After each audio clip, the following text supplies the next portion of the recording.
Good morning. Happy Sunday. Happy first Sunday of 2025. Okay, so excited to be here with you. As always, today we're talking about early retirement and is it worth the hype? Is it really worth it? So today I'm going to talk about some highs, some lows. I've been early retired for 5 years, which really means I do some form of work, but not a lot. My assistant is in the background assisting.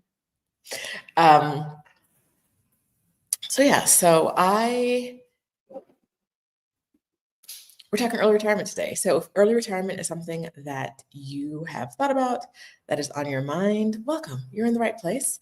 My name is Rashida Dow. I retired accidentally at 39, and I have been living my best life ever since. If you're new here, welcome. And let's get it. So, okay. Some of you guys, tell me whether you think for you, whether early retirement is accessible. We'll start there. And then after that, we'll talk about some more things. Okay, so retired 2019, boom, right there in the title. I retired 5 years ago at 57, best decision ever. Yes. Yes, you don't have to wait until the man tells you it's okay to retire. You can do whatever you want. Ignore all the noises in the background. That's just me dropping stuff. Just dropping stuff. Good morning, Goshan and Kimberly and anyone else Aileen in the membership who's here. We're meeting after the live stream today. We're meeting on Zoom. YouTube membership meets on Sundays after I go live and we commune together, fellowship.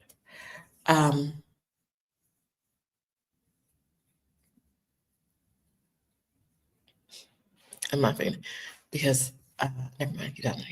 That's stupid. Okay. LH says, "This is my dream, and I'm working a financial plan to accomplish it by 2027." Tara said, "I kind of retired in September 2022 to the NAL cap program in Spain. I can't go back to a desk job." Yes, I love that. Aminata says, "I have a plan to retire in 5 years." Who else? Winnie B retired 12/28/24. Congratulations, Winnie. You're like 4 days, 5, 6 days into retirement. Yes. Good for you. Don't know if 62 is early though. I mean, most people aren't retiring until 65, maybe even 70. So yes, I think it's early. I think that counts as early. Congratulations to all the early retirees. One of the things that I hear from people all the time online, people don't say this to my face, because I feel like the people who have access to say things to my face probably wouldn't think this way. Not that they'd be scared to tell me, but they just don't think this way. And that is, I hear all the time online, people say, "Pilar retired 3 years ago. Hey, Pilar." People say, "Oh, what would I do with my time?" I just feel like I love what I do, so I always want to work. Early retirement sounds boring.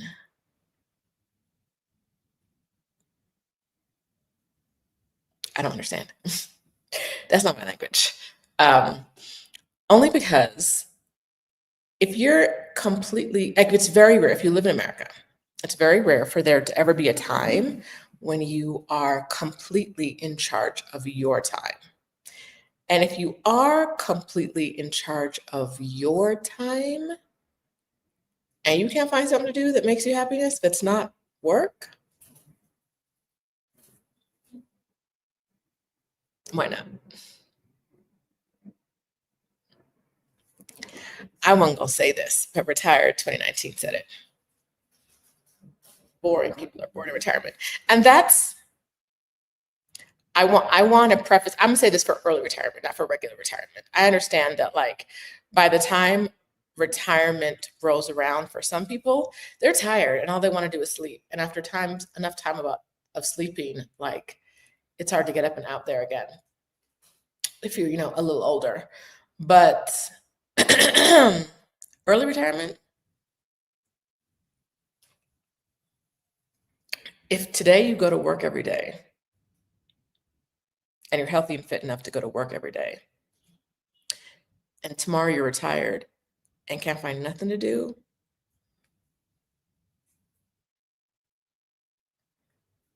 that's a you thing.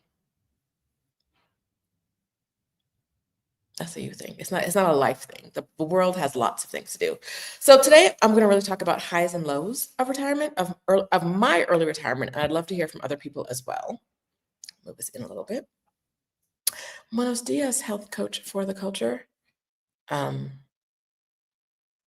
okay. Harlem-minded volunteers at a food insecurity place. All right. Adela's, I'm retired at 46, thinking about relocating to Barbados. You're in the right place, Adela. I retired. To give you a little bit of backdrop about me, if you have never watched me before, like I said, my name is Rashida Dow. I am the host of this channel. I also host something called Exodus Summit that is for Black women who want to move abroad, take career breaks, retire early to somewhere outside of the US or their home, wherever their home is, outside of the UK, outside of the US, outside of anywhere you want to move to. You want to move to a new place and you're a Black woman. We are the people for you. My story, I took a career break at 39 we're just going to travel the world for a year because I couldn't go back to work. I could not walk in anyone's office anymore. I needed some time to not work. My body, my brain, everything said it's time to stop working. So I took a year, and about 3 months into the year, I was like, I mean, I could start looking for a job, but I don't want to do that. And about 6 months into it, I was like, oh, there's absolutely no way I can go back to work. And so I was like, I guess I've got to figure out how to live on the money I have saved right now, because I cannot, I have absolutely no interest in going to work. Traveling around the world, traveling to Southeast Asia, traveling through Latin America, and seeing how people lived differently than we lived in the US, seeing the slower pace of life, the healthier people, the lower stress levels. As I went around the globe, I realized I could not put myself back into an environment again where that I knew was unhealthy for me. And so that was how it happened. Like, after it was not working, that made me realize that I did not want to work again. I always say that my career break saved my life, and it did. But also there was no way I was going to go back to what I did before. Like, I just, after 6 months off, I was like, absolutely no way. So let me see how I can live on the money I have. And part of that was thinking about where I wanted to live, right? So if I have X amount of dollars saved, and I can never really tell you the number because most of the money I had saved was invested in the stock market, but a lot of it was retirement funds, right? A lot of my money was in retirement accounts, which, you can take money out early if you want to, whatever. I was trying to avoid that. Very little of my money in comparison, the ratio of money, very little of the percentage of the money I had saved was non-retirement money. It still is very little compared to the rest. And so for a while, I was like, let's see if we can live off of this. And I could, because outside of the US, my expenses were so much lower than inside of the US. I know a lot of you guys have heard this before. This is for the new people. Hello. Um, yeah, living outside of the US, my healthcare was easier, more accessible, and less expensive. And a lot of the things that I thought I was always like a lot of the chronic issues that I never had any relief from in the US, I got relief from outside of the US in a way that I never thought was possible in my lifetime. So there are a lot of different ways that retiring early and outside of the US was the best choice for my life. And I'm not going to tell you that you have to retire outside of the US. I'm going to say it makes it easier, right? It does make it easier. But it's not necessary. But I will say that retiring early, quitting working is the life-changing thing that you just don't know you need it. Okay, so I see your question, Ty. I have a list of things, but I might go to your question first to make sure I'm not missing anything. Um, yeah, okay, so yes, new hat. I'm in Bogota right now. Stephanie Perry, my business partner, you guys, if you're watching this, you probably know her, wanted to check out Bogota as a potential place to live. I hope I'm not saying too much. I don't think I am. As a potential place to live. And I'd been to Bogota. Bogota was the first real Latin American city I went to. Like I went to Cancun, right? But back when I went to Cancun, it wasn't really like it was a long time ago. It was 97 when I went to Cancun. It wasn't really a city. And then 2016, I think Bogota was the first big Latin American city I went to. And I loved it. And I'm back again and I love it. And Stephanie saw this hat in a hat store. And so I had to buy it because I saw a scarf and she bought it. And so this is my payback. I wanted more hats in 2024, hats and head accessories. And I found a very cute hat store here. Because that's what you can do when you don't have to go to work. We went in the hat store one day, looked around, and then we went back another day and bought some stuff. Bogota's treated me nicely. It's very fun. It's cloudy today. Right. It's cloudy today. If you can see out behind me, no, the mountains are on the other side. The mountains are covered in fog. So that's fog happening. It was raining earlier. Anyhow, okay. This is a good question. So if a person is boring, is purpose the issue? I don't want to talk about a person being boring necessarily because it's a little bit more negative than we need to be. But I think if you're bored in early retirement, purpose and interest might be the issue, right? I'm never bored. Even when I'm at home binging TV, I'm not bored because one, I know I'm resting, right? Like I am resting, and you're never going to tell me that too much rest is bad. I'm gonna rest for 17 years if I want to. I'm going to rest, right? And so I think that if you get bored or restless, resting, find you something to do, right? Like, I don't know, find you something to do. Me, I'm gonna explore the world, go to a new city. A city I haven't been to in 9 years. I'm gonna drink something sparkling right after breakfast. Gonna find a new cafe to go to. I'm gonna buy a hat. This hat was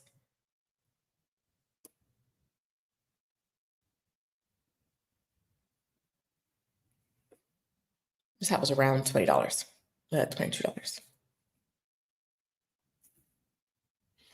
I'm very thrilled with it. I'm gonna get back on focus, but y'all know I do this sometimes. The hat store we went to was a for real hat. I'm not gonna say it was a factory, but they were in there with the hat stretchers and the machines, and they were sewing, and there were different band options, and there was this and that. And I was like, y'all really crafting back here. For real, for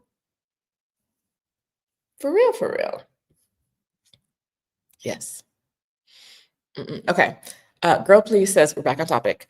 I'm out by the end of 2025. I already have a post-retirement list of interest activities, etc., in which I will indulge at my own pace. But the first thing I'm going to do is rest.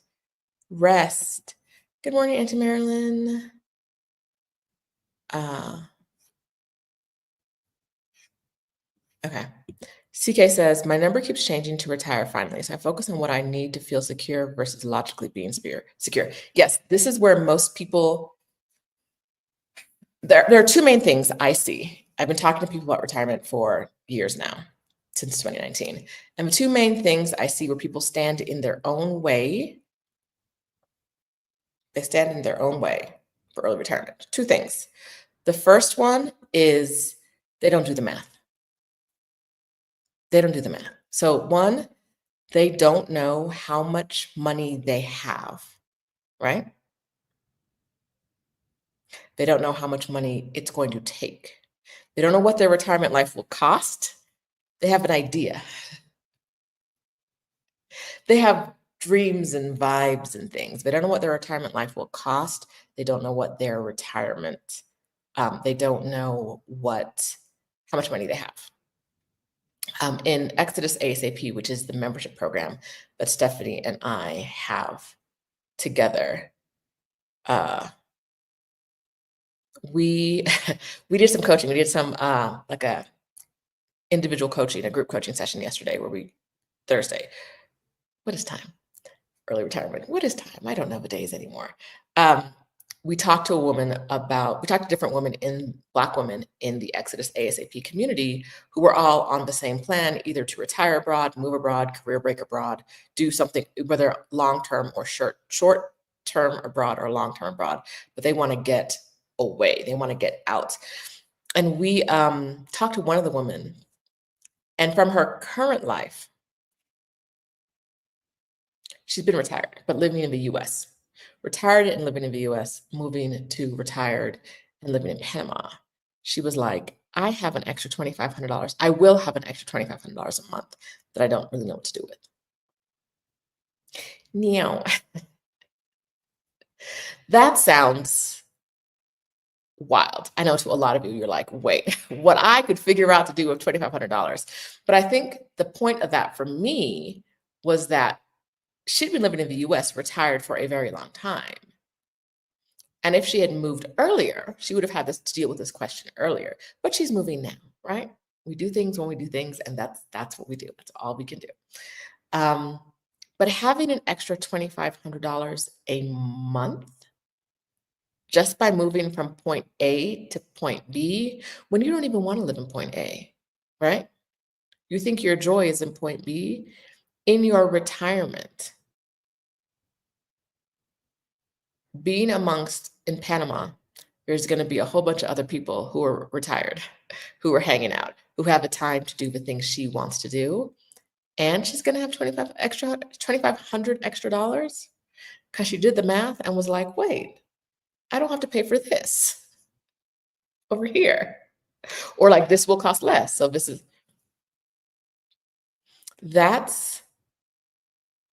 what early retirement can do for you. That's what retiring outside of the US can do for you. You may be in a situation, once you do the math, you may be in a situation where you're saying, I'm going to have $2,500 coming in that I don't even know what do I do with it? I'm not used to in the US, I'm not used to having extra money, and now I'm going to have extra money. And there's something really powerful about that, but you don't know until you do the math, right? You don't know until you say, how much money do I actually have? How much money will I have? And how much money do I need? And the do I need is going to depend on the life you want to create. And so playing around with different situations and what they might look like is often the best way to figure out how to retire now. And that's going to answer Ty's question that I'm going to get to in a minute. Okay, the other way I see people really getting screwed up in their early retirement planning is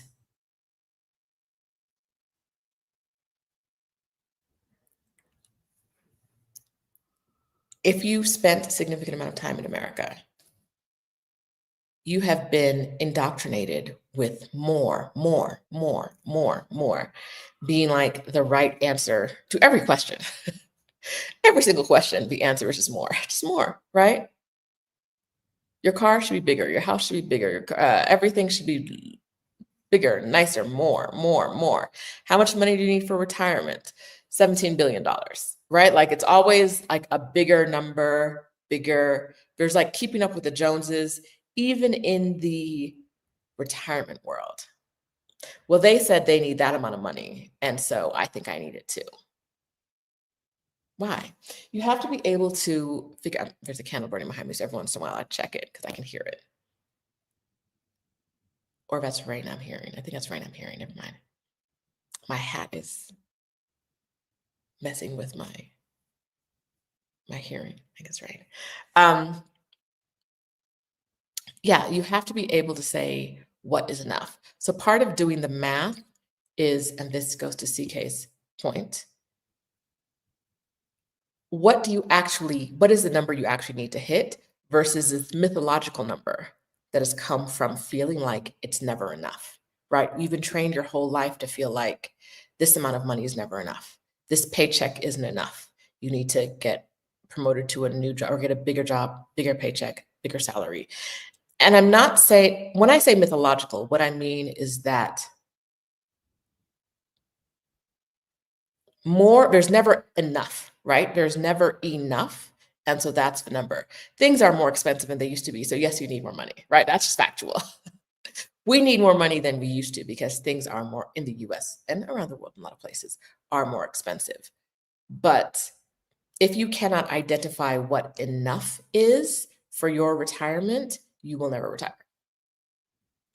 If you can't say what is enough, it's just not going to happen for you. It's not. Because you're going to get to your goal number and then you're going to say, what if I just saved another million, another 500,000, another 25,000, right? What if I just worked for 2 years more for more money? You have to actually say, I've done the math and this is enough. And I'm confident in myself as a person who can manage money that this is enough. If you don't do that, those are two things. Do the math and come up with a number that is enough and decide and stick to it being enough. Back on the hat topic, baby, she was in there. I put it on over my hair in the fro and she was like, no, that's not big enough. She took it to the back and stretched it. She's got a little machine back there. They're gonna have a hat for you. They're gonna have a hat for you at Nate's hat shop in Bogota.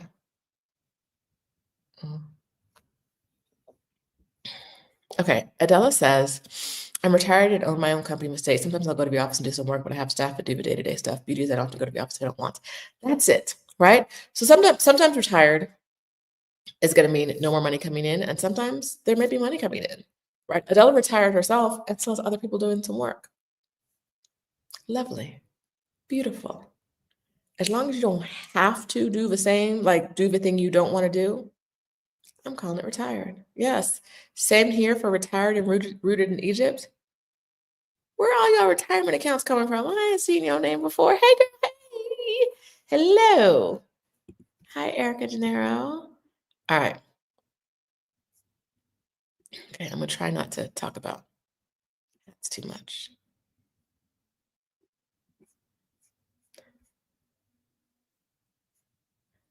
Okay. Retired 2019. Thank you for your super chat. On April 3rd of 2024, I was diagnosed with multiple myeloma, which is incurable but treatable cancer. I responded well to the treatment. I'm grateful for retiring early. God and money saved my life. That, I'm very happy to hear that for you, retired 2019, that it's treatable, and that you feel like your life has been saved. Retirement,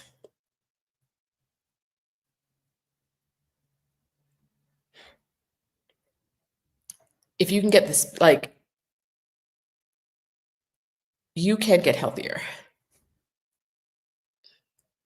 That sounded kind of quacky because we were just talking about someone with cancer. What I mean is that a lot of the way our body reacts in the world, a lot of the negative things are stress related. Not all, I'm not saying all of them, I'm saying a lot of them are stress related. And getting yourself out of a stressful situation, and for most of us, our stressful situation is work.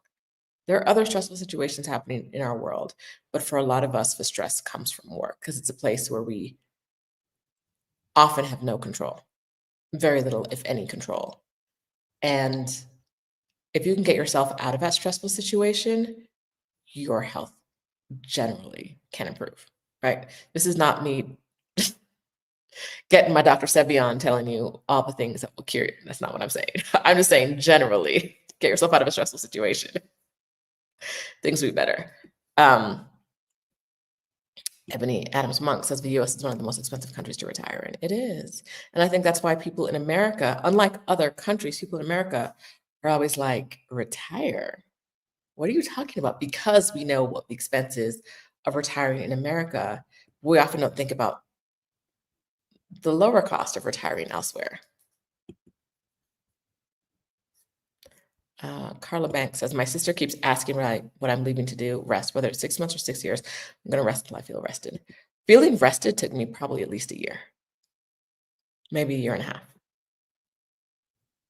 And then if I do a little too much, I got to recover again. Give me 2 weeks on the couch just to recover.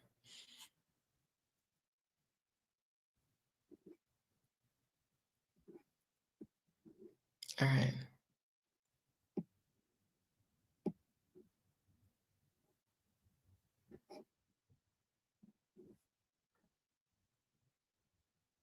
Kimmy Apple says it's 2.5 years since she retired and she's still resting.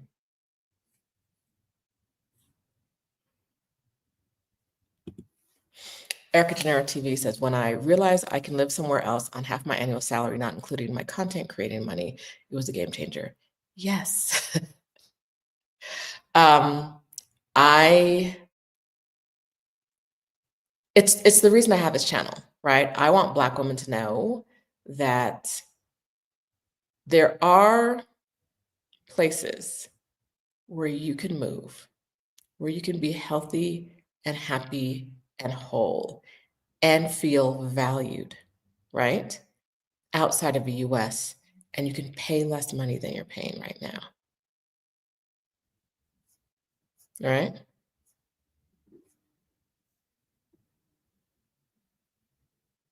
All right. Okay, Aileen Brown says, I tried a retirement calculator with the current inflation. It said I would need $5 million to retire. In America, probably. And probably not, honestly, but like that's a safe hedge in America. There are many places in the world where you're not going to need that number.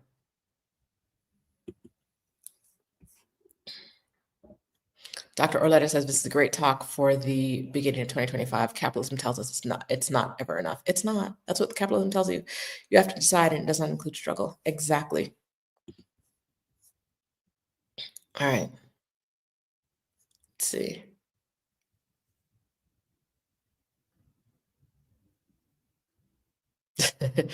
The Dream Merchant says, I'm retired. I retired from practicing law after 2 years in my 20s. It was that awful. I never went back to big law.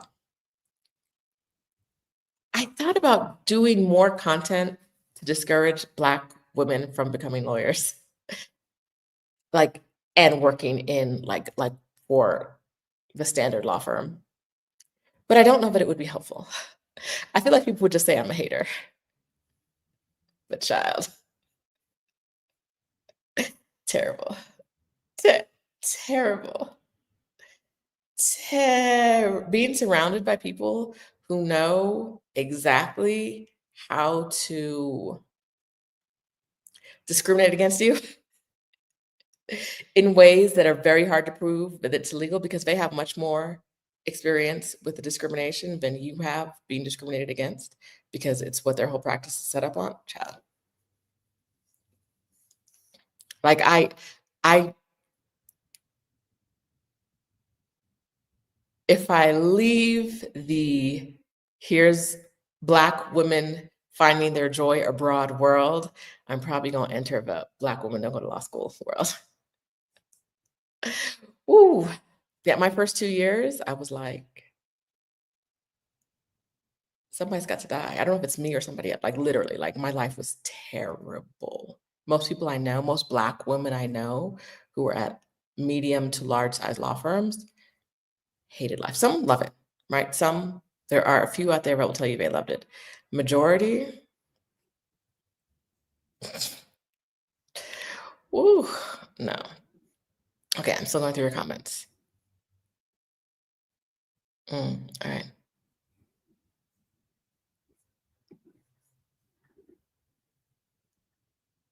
Oh, Yasmin said I would always burn out after a couple years of working and then I'd take a couple months off to recover. Turns out I have ADHD.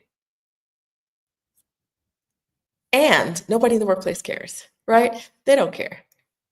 They don't care that like we all don't function the same, we all don't work the same, we all can't bring the same things in the same way at the same time.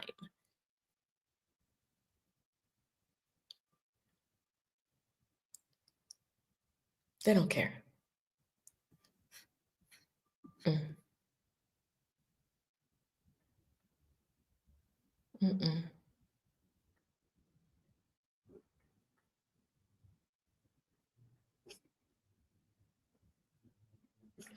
Anyway, I have a list of pros of like highs and lows from early retirement. So we're gonna go there. Sabbatical starts Monday is pretty much how I felt before I took my career break, which is worked through high school. I started working I was 12. So I think I was in sixth grade. Yay for child labor. Worked through high school, college, and into adulthood at 40. At 40, I'm spent. Yes. Yes. Yes. Take a break. Take a sabbatical. Take that time. Find Erica De Niro brings up a good point. She says, I'm still working, but I stay in relaxation mode. I encourage others to do the same. If you're working now and there's no early retirement in sight for you, if there's no break in sight for you, you've got to prioritize taking care of yourself. And taking care of yourself means finding a way to lower your stress level, finding more ways to relax, knowing that like a massage and a vacation aren't going to get rid of a year's worth of stress, right? So what are you going to do? Let me get to my list. Boom, boom, boom. Okay. um,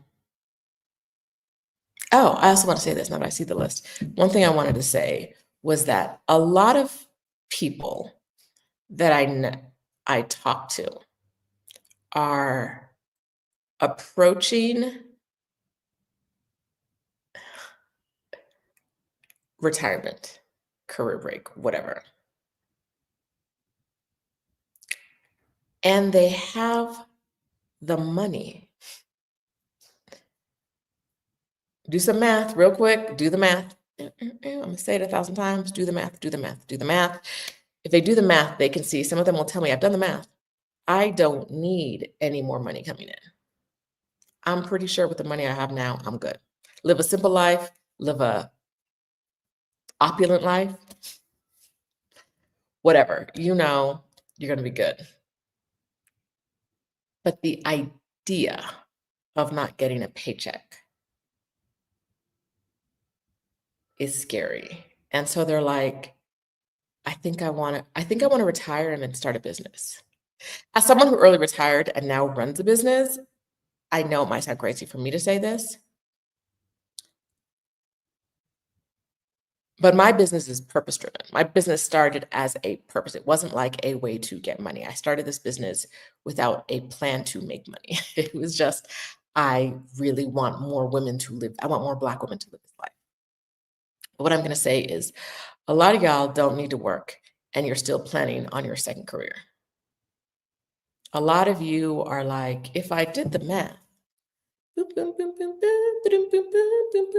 plus, the minus, and the multiply, maybe a little divide in there too. You don't actually need to work. You don't need to start a business. You don't need to get another job. But the idea of not working, because that's what you've been used to your whole life since high school or younger, right? You've been used to working. Or the idea of not having a paycheck is so scary. That is one of the lows of early retirement. We're going to talk about that in the future a little bit. The idea of not getting a paycheck is so scary that you're like, what should I do for work? Right? Or you retire early and then go back to work because there's a paycheck there, even when you don't need to.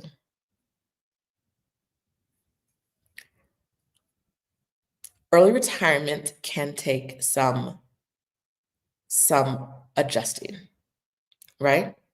Early retirement can take some adjusting. So what are you going to, like, you have to give yourself time to adjust. You have to give yourself time to adjust into the, I'm not working. I am figuring out like how to live this life. I am napping. I am not bored. The world is full of opportunities for me. Outside of that window, full of opportunities for me. You have to take control of your life and really be intentional if you go back to work, if you get a job, if you create a second career. Do you actually need it, or are you just doing it because you're used to doing it? A lot of people are doing it because they're just used to doing it. Kimmy Apple, in other words, for a lot of us Black women who are the world's human workhorses, it takes a huge shift in our mindset to achieve true freedom. Yes, if you're used to being the one who does all the work all the time,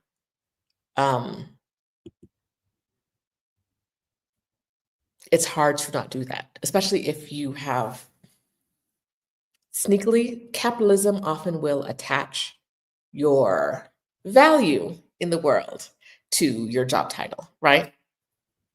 And if you aren't aware of, if you haven't deprogrammed yourself from that, it can be hard to stop working, right? And no longer have the what do I do?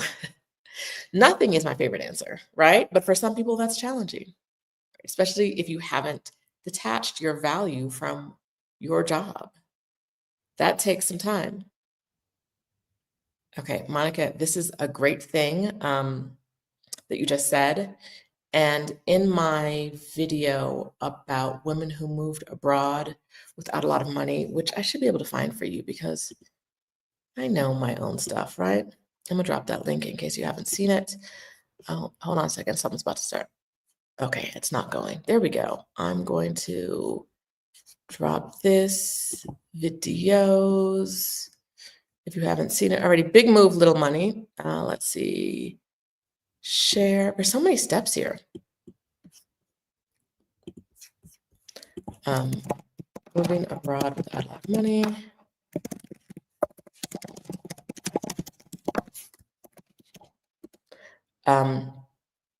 Sandra talked about this, about how she had worked her whole life to save money. So when she retired and she had to spend money, she was like, I don't, what am I doing? What am I doing? But the practice of spending money got her better at spending money, right? It's like everything else. A lot of us, Pilar said the same thing. It took me a while to let myself spend some of the money I worked so hard to accumulate. Yes, I struggle with this too. The money's supposed to be there forever. But I don't have children. And even if I did, you would need to get some. I don't believe in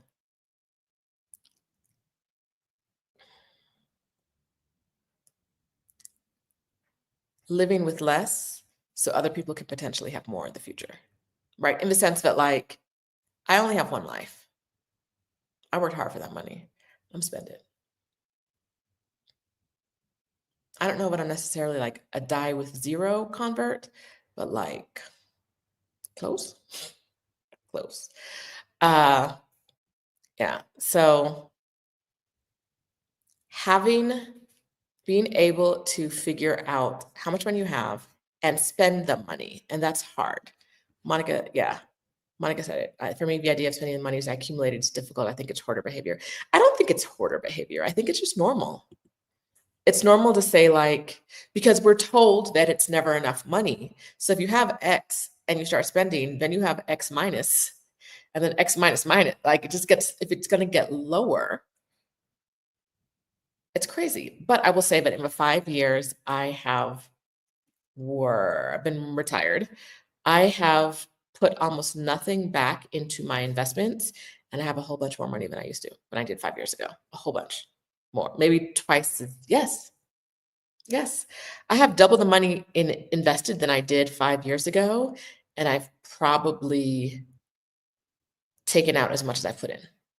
Just the stock market doing what the stock market does. I have double the money than I had 5 years ago. And like I said, that is not me, because the money I make throughout the year, I spend that money.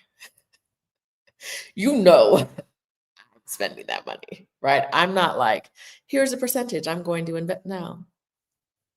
I do put maybe like 5,000 in a year. This year, I spent like, y'all know I spent like crazy this year. Crazy. But just in the stock market itself, my net worth went up, I think, $180,000. Not doing anything, not like literally not doing anything. And so I could spend the money I spent this year and another $180 and still break 180,000 and break even from last year.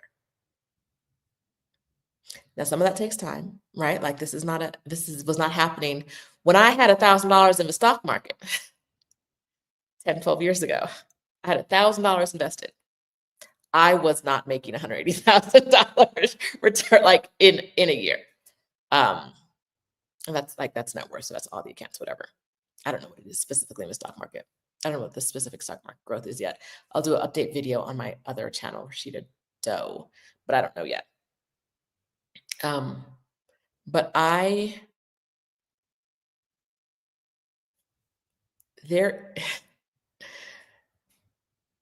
the fear of money going away was there for me and will be there for you if you have your money invested. You know, we'll have up years, we'll have down years. I have been through some down years since I left work. There's been at least 1 or 2 down years. But there's always more money than there was yesterday. It just took investing it and not touching it.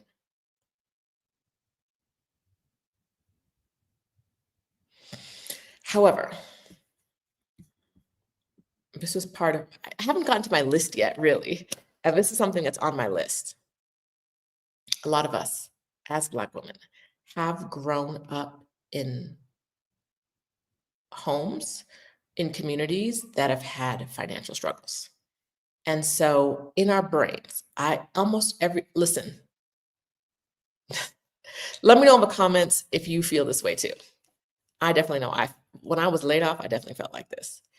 In a lot of our brains, the space between I am living a happy and healthy life right now, like happy, healthy life, and like poverty and homelessness, literally for a lot of us, the space is just no regular income coming in. No income coming in, I'm going to be homeless. No income coming in, poverty, right? No matter how good of a financial steward you have been, no matter how safe you feel in the moment financially, I would say the majority of Black women that I know, the idea that you might be okay without an income coming in is so foreign and so crazy that I could say this 1,000 times and you're never going to believe me. You're always going to be like, no. Like me personally, if I don't have an income coming in, I'm going to be on the streets. It's just like I don't know. I can't identify the programming, but I can identify that outcome. Almost every Black woman I know, and I don't know if it's like this for other people because I don't be talking to everybody about their money. Y'all know where I am. Y'all know who I'm here for. But it's almost everybody I know in the back of their brain, in their monkey mind.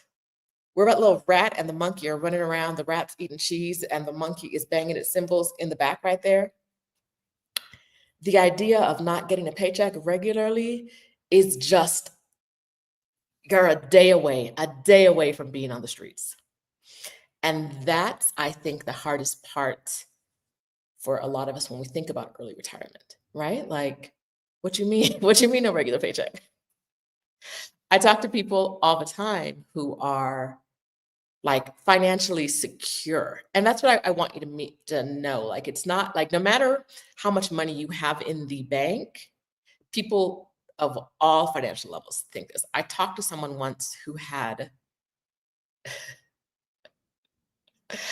they had more than $1 million tucked away, right? And they were still like, no, you don't understand. Like, if I don't get a regular paycheck, how will I eat? And I was like, can we go back and look at those numbers real quick? Because I feel like you can You'll eat, right? You'll be all right. But it is just where we are. And I find that it can be true, right? Because most Americans are one emergency away from losing everything. It can be true. But it is without that major emergency, which we never know when it's coming. Um, but for many of us, it's not true. For many of us, most people in the comments who said they retired early I don't think I've seen anyone in the comments say they retired early and they had to go back to work for money, right? They're not saying someone said they wanted to work, right? But they're not saying I had to go back to work for money. They're saying, you know, I retired early. I love it here. If you can get your brain past the like, homelessness is around the corner. Like, I know I'm looking at my accounts and I've done the math. And I saw someone's question about doing the math. We'll look at that again in a minute. But the idea of not getting a paycheck, even if you don't need the paycheck, is still scary. Let that fear just sit there. It's normal. Everybody has it, and people do it anyway. You can do it anyway. But let's get back. Did I start that question? I hope I started that question. Yeah. The Dream Merchant says, I have a paid off house and I still fear homelessness. You got to pay those taxes. When I was unemployed, when I was laid off, I was sitting in the dark in the house, not trying to use up too much electricity because I just knew they were gonna come take this house. They were gonna come take. They did not. But right, like stress. Stress, yes. A lot JM says she's in that space right now. Yes, the space between I I have a plan, I have a money, and oh wait, the first few weeks of not getting a regular paycheck, normally my bank account just refills itself without me doing anything. You might have to transfer some money over. You may have to come up with a new plan. But homelessness is not right around the corner automatically when you stop getting a paycheck. It's not. Um, CK asks, is it still feasible to plan to live so solely on Social Security when it's teetering on insolvency? As for me and my house, we don't trust the US government. So I would say, for me, I would say no. But I think that for a lot of people, especially people older than me, they've lived their whole life saying that Social Security was going to be there, right? That's what they spent 30 or 40 years working before they were told, oh no, maybe 30 years working before they were told, it may not be no Social Security, right? That's a lot of mental and emotional investment in a system that if they were to be relying on it, I wouldn't fault them, right? You've been paying into this thing and we're told your money's going to be there, and now they ain't got it because they're paying for wars and genocides. But whatever. Oh, Jazzy, this is a good one. Generational trauma has been extremely hard for me to see and address. When I sit for a minute, I hear my grandmother's voice saying, idle hands are for devil's playthings.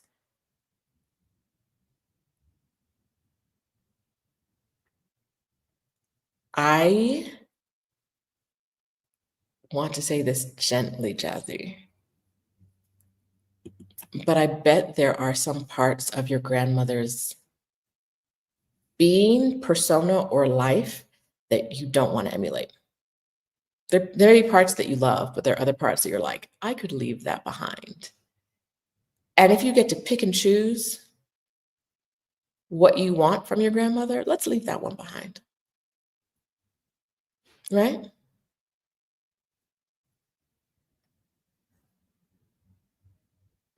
Idle hands are a devil's plaything. Ignoring the devil part, so we don't get into the religion of it all. Sounds like something they would tell you on the plantation as a child, so you didn't get used to not working, so you didn't get eaten, right? It sounds like it is one step away from slavery. And Jazzy, you're not a step away from slavery.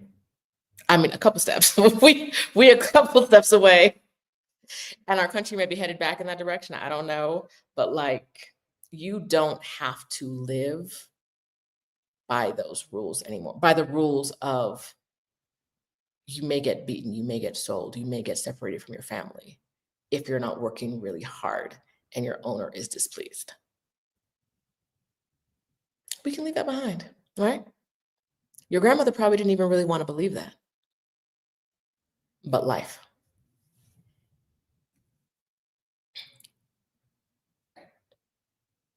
Okay, let me see.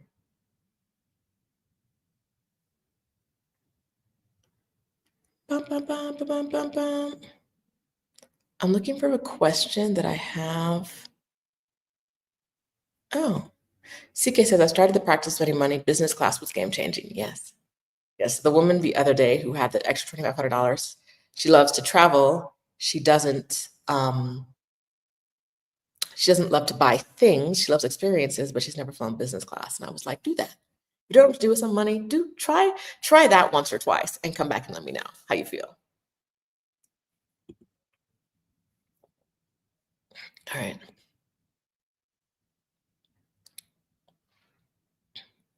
I want to find that question.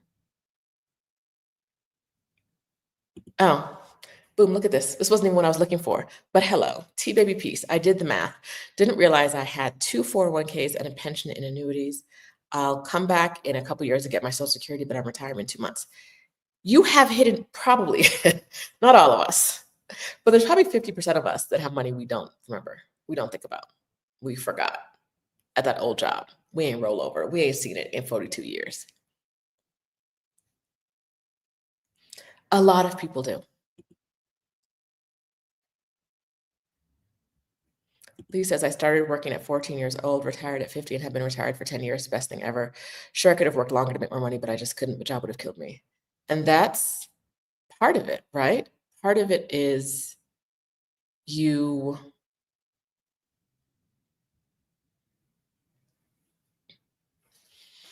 We always talk about like another year or two for work, blah, blah, blah. When people get into the space itself, something comes up a lot. How much of your life, how much of your good, usable, healthy years are you giving up for this job? I think for me, it was too much. It was too much. All right, this is the comment I was looking for. What math are you referring to? Is there a specific formula to use to calculate how much you need to retire? So LH, since I normally talk about the people retiring outside of the US, part of what I talk about is that figuring out what your cost of living could be outside of the US and using that. So I think you can really grab any cost of living calculator. Adelia talked about this was that this year's summit? Adelia's talked about money, I think, at the last 4 summits. And I know at one of them, she did a specific talk about figuring out how much money you need. And at one of them was figuring out where the money is. But yeah, I would say you can take any cost of living calculator and put in the numbers. Instead of using the US numbers, use the numbers for a place you want to live, right? So, and what is your cost of living? What is it going to cost for rent? What is it going to cost for you to eat? What is your personal life expectancy, right? My beef with a lot of retirement calculators, when you just put in like your name, your age or whatever, is they're not only doing the numbers just for America, which is fine, but they're also very, very conservative in the sense that like they don't want to tell you you need less money than you actually will. And so they're going to go really like conservative. Like Aileen being told she needs $5 million to retire. If you have $5 million at retirement, you're going to have like 5.5. the next year, right? Unless you're spending it all, unless you're like blowing money like crazy that year, which most people who retire aren't, right? It's a time where a lot of people have a hard time spending money, as you've seen in the comments. Um, you're not blowing through money like that. You know, most of this is in my note. I've gone through everything in my notes without actually looking at my notes. And my part of it is figuring out like, is there a place you can live where your healthcare isn't tied to your job, right? And so you can retire early and get healthcare from like good quality healthcare from the state, from the government of the country you live in. These are things you can do to really cut down on your retirement expenses. The other part of doing the math is just adding up what you have. And that's the part that I think that a lot of people don't do. Finding everything you have, fun, adding it up and seeing how much money you have. So that's simple math, right? Two parts to the math. What's it going to cost you and how much do you have? That's the math for me. Okay. Oh, look, Vera made it in. Y'all, okay, did y'all realize earlier that when I talked about people retiring from work and then going back to work, I didn't even say Vera's name. I didn't even call her out like that. Growth. That was very big of me to not say Vera from VAM Experiences. Is one of the people in this audience who said, I have enough. I don't need to work. And then went back to work. For why? Now she in the cold. Love you, Vera. Woo! Oh, wait. I was in Bangkok? What is Abba doing it?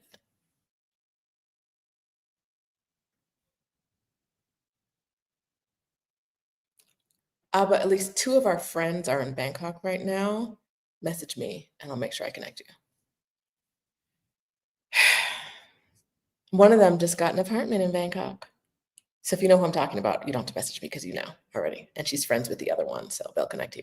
But if you don't know what I'm talking about, message me. All right, here we go.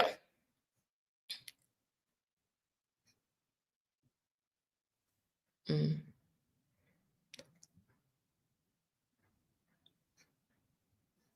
Free Black Lady says, I took a year-long career break after strong Black woman burnout, high achieving, outperforming, and deeply exhausted. I ain't never going back to that. Exactly. Exactly. You don't have to. It's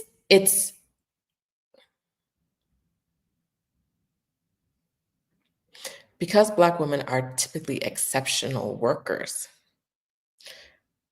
that they don't want to pay well. All we ever hear is we don't do enough, right? When we're doing amazing work, we get dinged. I told y'all I got dinged once for taking initiative. Everything was accurate. Everything was good. Client was happy. Work was magical. But I took initiative. And I got a very, very low score on my review because I took initiative. Client was like, this is perfect. This is exactly what I wanted.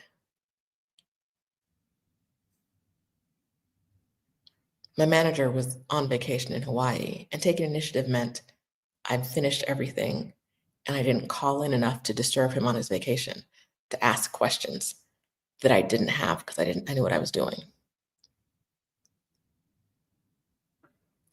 You're dinging me for being good at my job? Like that's what's happening. I did the job in a way the client is please, bill paid. Let's do this again in the future, please. But because I didn't call begging for advice enough, nothing was wrong. Everything was done accurately because I didn't call begging enough for advice while he was on vacation in Hawaii. I got a low score on my review. Tell me you just don't want me here. Like, tell me you just don't want me here because what's happening? What is this, right? And that's the like outperforming and never being appreciated, right? Mm-mm. I'm not doing that again. That's where I was like, I can't. Can't, won't do it again. Okay, we're congratulating Sarah because she's moving. Come on, I missed Sarah's news. Sarah, did you get your residency, Sarah? Leaving the US in 10 days. Oh, I already know you got your residency. My fantasies are modest by most standards, but it's happening. Yes, it's happening. It's happening. It's going to be amazing. All right. Let me go back to these comments. And then I'll go to my notes eventually. I keep telling y'all about these notes that I have not even attached yet. Looked at yet, attached. I can't attach my notes to this video.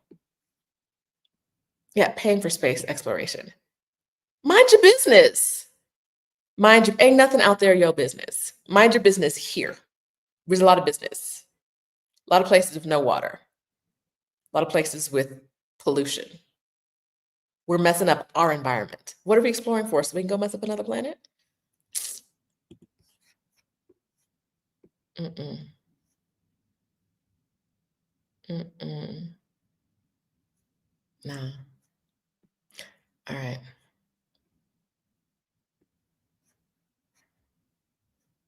Ooh, thanks to my coaching program from Burnout to Bliss, Colette Elizabeth has been retired from a toxic job that she had for 30 years since December 2021. Retirement is half my income, but I would never go back. Pat myself. Wait, I gotta take this off the screen so you can see me pat myself on the back. Colette, I'm so happy for you. I think the very first time Colette came to a coaching program, I'm gonna put you out in the streets real quick, Colette. Child, the way she cried. Cried. There was, and like, Colette crying, a whole bunch of other people started crying with her because there was so much like heaviness. And she was gone from that job, I want to say within like 6 months. Of those like tears of I don't know what to do and I don't know how to do it. I think it was like 6 months she was gone. I will never forget that day. It's the most emotional I've ever been in a coaching program, like in a coaching program that I lead. And I think within 6 months, maybe less, she was gone from that job. Sometimes you just need to be in community with other people who get it, right? Other people who are like, yeah, that's crazy. That thing that you think might be toxic, but you're not quite sure because it's all you've ever been used to. No, that's crazy. That's crazy. Come on, let's get you out of there. And we got her out. Yes.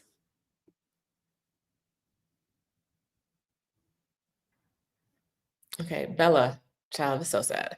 Early retirement has been the best thing I ever did. Happy for you. My mom could have been retired, but thought she would be so bored, so she had a heart attack getting dressed to go to work. That's crazy. I'm so sorry. I'm so sorry to hear that. But like, realistically, that's what a lot of our futures look. That's what my future would have looked like, definitely.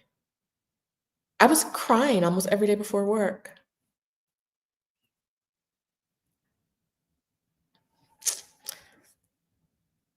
I know I couldn't go back.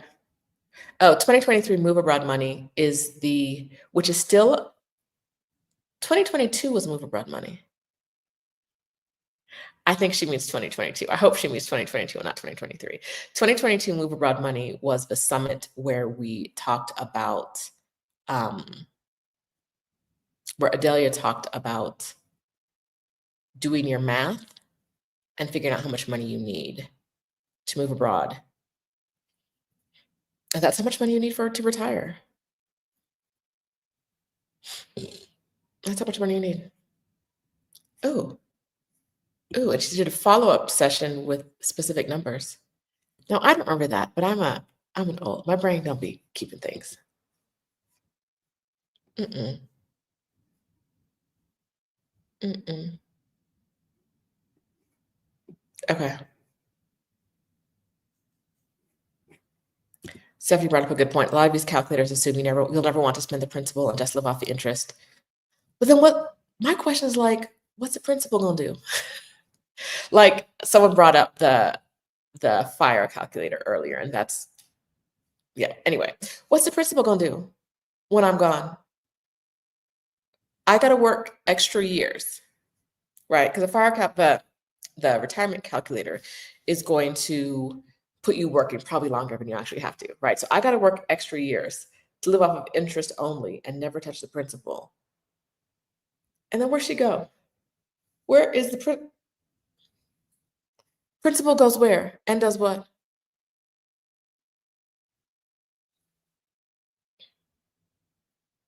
Well, some of it's going to go to the government in the form of an inheritance tax, right? Like, but like what? Besides that, I got to work longer so that other people can get money when it's not for me. It's not for me. My nieces and nephews know you might get something, you might get nothing. Just take care of me. Just take care of me. Whatever's there will go to you. Just make sure you take care of me. But might not be anything there because I have money to spend. Okay.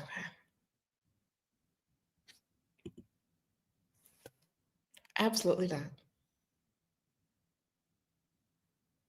Absolutely. We're never gonna catch a break. Because why would you escape to Panama and then come back to Atlanta? She gonna be an example that I say talk about forever. Okay, so the only insecurities I have about quitting my job is health insurance. Yay! That brings me back to the list. LaFontaine 1. I think I may have butchered that, but bubbles. All right, so I have a list of highs and lows, and one of the last low on my list about early retirement is if you're relying on your job for healthcare, you'll have to figure out something else. But outside of the US, very, very few places are there any relationship between your job and your healthcare. Because why would there be? Why do you have to have a job to get healthcare? Why not just a body? Why not just have a body? Right? Why do you have to have a job for your body to be taken care of? And that's one of the reasons, I honestly think that's the main reason that I recommend looking at early retirement or any retirement outside of the US. Like, yes, there are places you can go to that will cost less overall. But some of y'all ain't got to worry about that, right? But I'm still going to recommend that you leave the US because of healthcare. You're going to get really, and not just cost, because some of you guys in retirement may have access to some sort of health insurance plan that's got you. But when I live in Mexico, when I want to see the doctor, I walk into their office and I have, if they're close by, or I WhatsApp them and I have an appointment in like 3 days, right? I go directly to them. I made an appointment the other day for my gynecologist to talk to about, have I told you guys about this? I don't think I have. Made an appointment for a gynecologist. I want to talk about HRT, and she's someone in the city that's known as like, she knows her HRT stuff. Went over there. Told her it'd been a while since I've been to a gyno, since I didn't really just, I hadn't had one. We sat in her office and we talked for 30 minutes. She asked me a bunch of questions, maybe 30 to 45 minutes. We went through what I eat, workout, blah, blah, blah. 45 minutes of talking. And then at the end of the talkie, she was like, all right, go back there. There's a room off to the side with a bed in it. And she was like, the hospital bed, not a bed. She was like, there's a bathroom. Go get changed, put the robe on, slide up on the table. And I was like, now? She was like, yeah. So pap smear, a little looky look, a little all the things they do, a little soup, all the things. And I was like, I just came to talk about HRT. And she was like, cool, get on the bed. One of the things about me, even before I could afford it, this is where healthcare came in handy in the US. I love me some bougie healthcare. Where do the rich people go for their healthcare? That's where I want to go. Does my insurance cover it? I'm going. So I went to the most expensive part of town, went to a hospital I've never been to before, expensive hospital, see the doctor. There's a first visit fee We talked for maybe the total thing was like an hour and 15. Like I said, I got a pap smear. We talked for a bunch. She wrote me a prescription. She wrote some tests she wants me to go get, but I'll get when I get back to the US. The entire cost was under $200. No insurance, nothing. Just walked in, was with the doctor for like an hour and 15 minutes for $200, including an actual exam. Breast exam, everything, all of that, under $200. And because I'm in the extra expensive part of town, I know I could do the same thing somewhere else in the city for $100.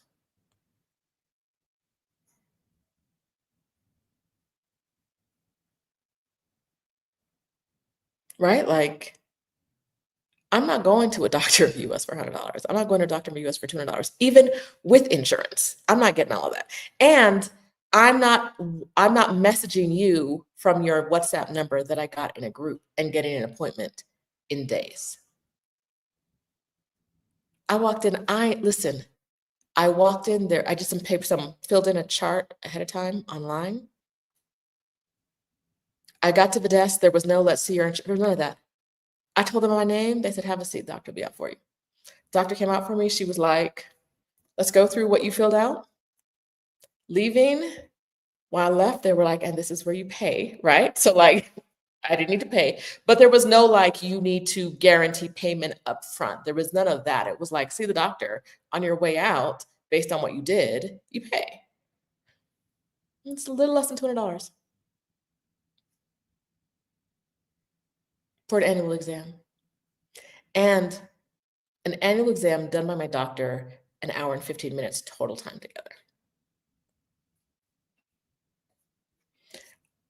You're not getting that in the US. And that's why I want us to separate the US from like our ideas of retirement, right? Let's separate living in the US from our idea of retirement. Because outside of the US, listen, I go to my doctor and be like, hey, this is what's going. I'll either go to my doctor and say, this is what's going on, I want to talk about it, or I'll go to a doctor and be like, I want this test. I would like this test. And you know what? I get the test. Ain't no discussions. Ain't no nothing, nothing, nothing. Boop, boop, boop. You want, let's do it. Sure. Sure. I have a few chronic conditions, mostly autoimmune, and one that I never got under control in the US. Never got it under control in the US. Went to see a doctor in Mexico, and he was like, I need you to do these things. And I was like, you're prescribing me this drug. I get it. I was like, but I've never had a doctor be able to like get it under control for me. This man sat in my face and said, oh, you've never seen me before. And don't you know he got it under control? I was like, that's a level of cockiness I don't want to see. But I appreciate that it worked out in my favor. Like, I appreciate that. But I was like, I said, no one's ever been able to fix me. And he was like, okay. I'm not them. They're not me. I mean, in Espanol, but you know. What are you doing? Mm-mm, no. This is the kind of influencer I want to be. If you watch my video on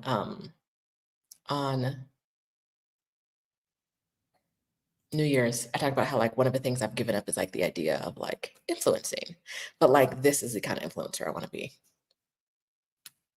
That was close, at least close to zero. Let's spend some of our cash now, because who needs? I think there's a difference. So like people talk about leaving money for their children and how like they like generational wealth.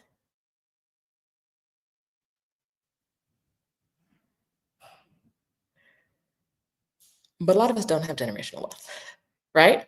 A lot of us are living because generational wealth usually doesn't require you to live a smaller life. Generational wealth, in like historically, has not been I'm living a smaller life to pass things on to my family, right? Generational wealth has historically meant I have so much money that even if I bought all the people in this town, they'll have a shit ton of money. So what it meant, right? Like there's always going to be there's always going to be a remainder. No matter what happens, there's going to be a remainder because I can't spend this all in my lifetime. That was generational wealth. It wasn't living smaller. And I think now, in order to make it more accessible to the masses, the meaning has changed a bit. And I'm seeing people live smaller lives, live with less than they could in order to pass things on. And I'm not judging that. I'm just saying, I don't think that's what they had in mind when we were talking about generational wealth, right? I'm saying if you want to help your family, help your family. But historically, that's not how it was done, right? If you want to help your family, help your family.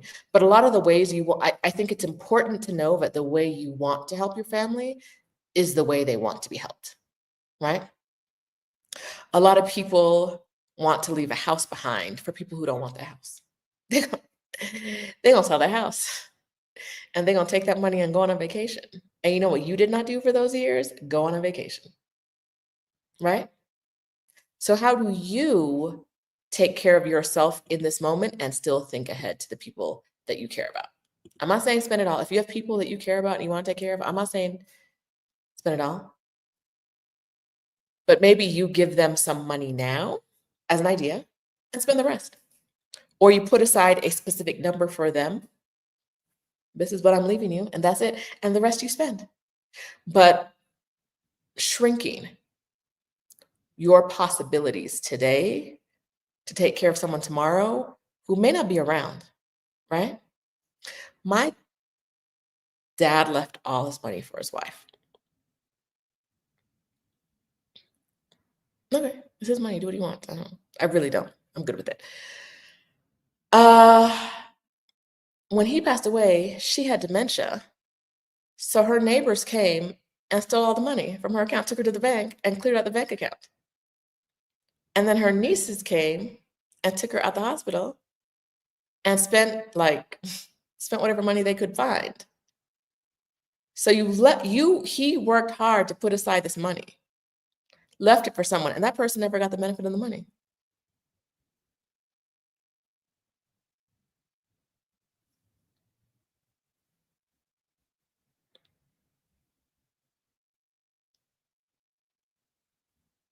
Right? Now, I'm not saying he should not have left her money.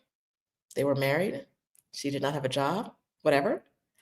But my point is that your plans for what happens to your money after you pass, but you've been saving away, you've been squirreling, you've been not living the life you would love to live, that money may not do what you think it's going to do. That's my point.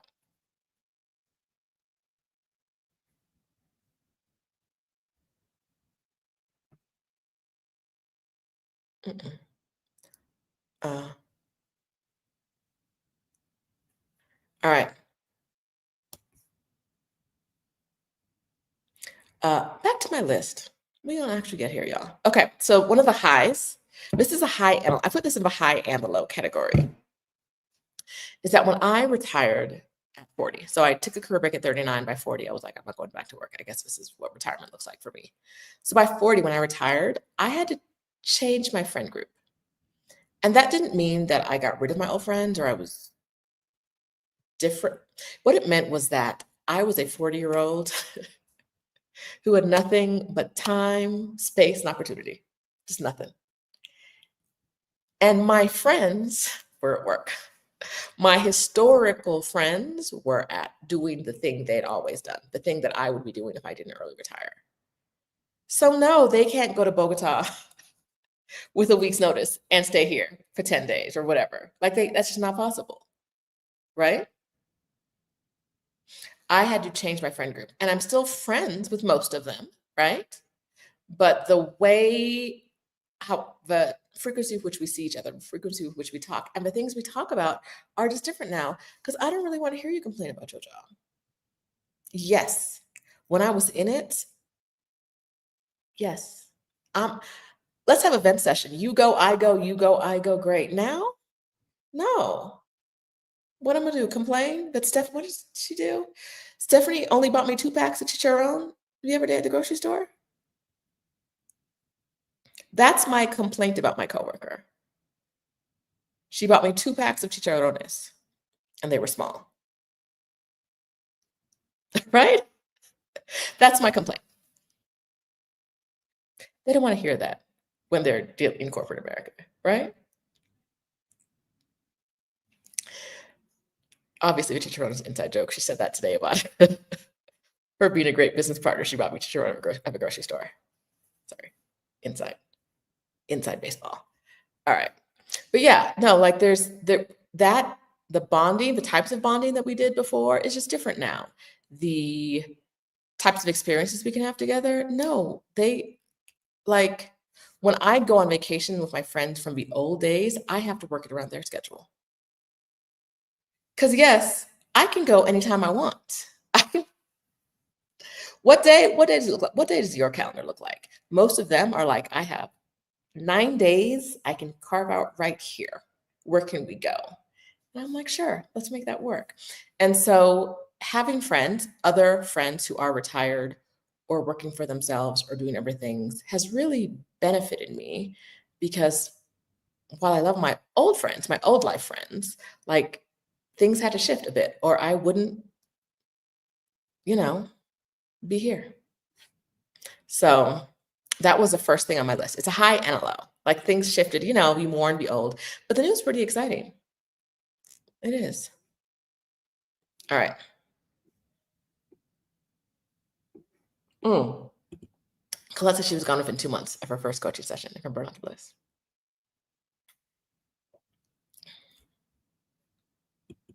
Go don't go back to that job, them people. Mm. The rest of big ups to from burnout to bliss. Had plans for my sabbatical for 2 months, turned into plans to retire, and was out within the year. I'm gonna talk you to quitting your job if you don't do nothing. If I don't do nothing else, we're gonna talk about this job and how it's serving you and if it's still serving you. Hi friends, I am shifting away from burnout to bliss because I'm putting all of my energy in. No, that's not a correct way to say that. From burnout to bliss is not open for registration. From burnout to bliss is no longer open for registration because I'm putting energy into building Exodus ASAP with Stephanie Perry, my coworker, who only purchased 2 packs of chicharrones from me at the grocery store the other day. And in From Burnout to Bliss, we do weekly coaching. From Burnout to Bliss is monthly coaching. In Exodus ASAP, we do weekly coaching from Stephanie, from me, from Stephanie and me together, and from guest coaches. It's a community. It is not on Facebook. It's on Circle. You can get more information at exodusasap.com. Stephanie, can you drop the link, please? And thank you. And so if you want the kind of coaching that I do, that's going to get you to quit their job. Let me screenshot those. Out of there. Rethinking what's possible. That's what I love to do in my coaching sessions is to help you rethink what's possible for you. What did you think is possible? And can we get you even more? Even more, right? Can we get you there faster? And so that's what we're doing in Exodus ASAP. Also, pause. For those of you that are like, yes, I know you said some people don't need to start a business, but they do anyway. But if you are in the, I actually do need to make some money to get out of the US, Stephanie and I are doing our Get Your Next 3 Clients Challenge coming up January 16th, January 19th. I know dates. I do know dates. January 19th through 24th. We're running the Get Your Next 3 Clients Challenge. If you've done it before, you've probably got clients. If you did the whole thing, if you, it's a great coaching program that helps you get traction in your business. One of the hard parts is starting a business and not having anyone to talk to about what is working, what is not working. This challenge is for people who are um, running a business that is online and not a retail store. We don't have retail store experience, right? But you want to be an online coach like we are. You want to run a summit. We've had people who do VAs in there. We have had accountants in there. Basically, if you can talk to your clients online, we can help you. We usually do it as a separate thing, but this month we're running it for the people in the membership. Normally, I don't know if I should say this. Can I trust y'all? I think I can trust y'all with this information. The challenge cost is $497. The investment in the challenge, $497. But because we're running it within the challenge, we're running it within the membership this month. I can't believe I'm saying this. Because we're running it in the membership this month, and you can join the membership for only 1 month if you want to join for only 1 month. You can get a challenge for $247, which is the amount of 1 month in the membership. So if you have been thinking about joining the Get Your Next 3 Clients Challenge, if you've wanted to do it before, this is a great time to join the membership. We're starting the challenge on January 19th. You get, if you want to do that, you get everything in the membership for the month. You get all the other coaching, etc., and you get the challenge. And everyone in the challenge gets it too. I think I've said more than I was supposed to say, but what's she gonna do? Only buy me 1 pack of chicharrones? Anyway, so I know we have a lot of Get Your Next 3 Clients alumni in here. Boom. Yeah, register at exodusasap.com, and it's a great way to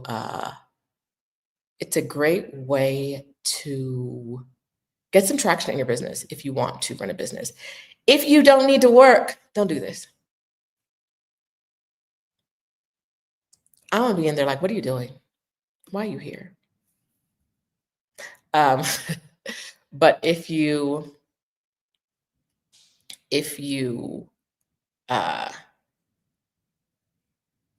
need some money to move first,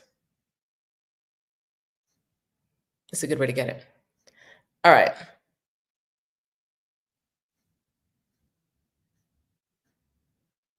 Let's see.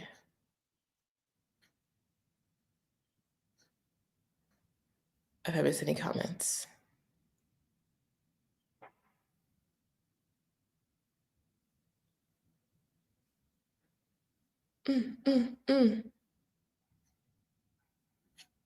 And she bought my scarf, but I bought her hat, so it's fine. Yeah, Yasmin says this. I'm very sad because my wonderful current friends are no longer in alignment with who I am. It feels like a small death. And I would say it doesn't, you're going to lose some friends. Living a non-conventional life means you're going to lose some friends. But like, you're going to be happier and you're not going to lose them all. I have a different relationship with a lot of my friends, but they're still there. Anytime they need me, I'm there. Anytime I need them, they're there. Yeah. Okay. All right. Let's get back to the list. Number 2 on my list is kind of related to what I said about number 1. All my time is mine. All my time is mine to decide what I want to do. Do I want to go explore Bogota after this? It's kind of rainy this morning, so I don't know. And bubbles make me tired, so I don't know. But all my time is mine. I'm not bored unless I have chosen not to do anything, right? Because if I like sit down and think about it, I'm like, I want to take a pottery class. I want to take a stained glass. I want to learn how to do stained glass. Ooh, maybe I'll sign up for ballet. Girl, you don't even like bar. Why would you do ballet? Right? Like, There are 1,000 things you can do if you're curious. All my time is mine. I get to do with it whatever I want. And I love that for me. I love it. Okay. One of the other highs, which we talked about early, is no stress slash, I cannot speak anymore. Let's switch to water. No stress slash better health.